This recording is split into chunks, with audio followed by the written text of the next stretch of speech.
اللہ نے کہیں کہا والارض وضعها، کہیں کہا والسماء رفعها، اللہ نے آسمان بنایا اونچا اونچا، زمین کو ہمارے لیے بچھونا بنا دیا، اور اللہ نے کہا فیہا فاکہۃ، اس زمین میں ہم نے میوہ ڈرائی فروٹس کو پیدا کر دیا ہے، والنخل ذات الاکمام، اور کھجور کے بھی بہت سارے پیڑ پودے پیدا کر دیے ہیں، اور ذات الاکمام صرف پیدا ہی نہیں کر دیے، اس میں غلاف چڑھا دیے ہیں تاکہ یہ دھوپ کی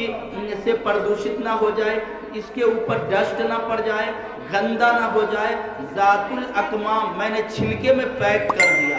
اتنا سافٹ بنایا۔ پھر اس کو آپ نے دیکھا ہوگا کھجور کو، کھجور جب نکلنے کا وقت آتا ہے تو اس میں جوتا ٹائپ کا، موجہ ٹائپ کا اس کے ساتھ غلاف نکلتا ہے۔ یہ کمال ہے خدا پاک کا، ہم انسانوں کو بنا کر کے ہماری سیفٹی کے لیے، سویدھا کے لیے، فائدہ کے لیے، ہمارے مزہ کے لیے اللہ نے دنیا میں کیا کیا نہیں پیدا کر دیا، اور فرمایا کہ میں نے تیرے لیے اناج بنایا ہوں، میں نے دنیا میں اناج پیدا کیا ہے، بھوسا والا اناج پیدا کیا ہے کہ اناج سے تم فائدہ اٹھا لیتے ہو، اور بھوسے سے تمہارے جانور فائدہ اٹھا لیتے ہیں، اور پھر اسی بھوسے کے ذریعے سے وہ جب دودھ دیتی ہے تو پھر اس دودھ سے تم ہی فائدہ اٹھا لیتے ہو۔ یہ تمہارا دیکھو تیرے لیے میں نے کیا کیا ہے۔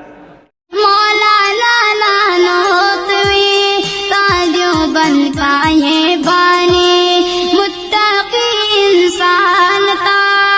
نہیں ہے اس کا ساتھ۔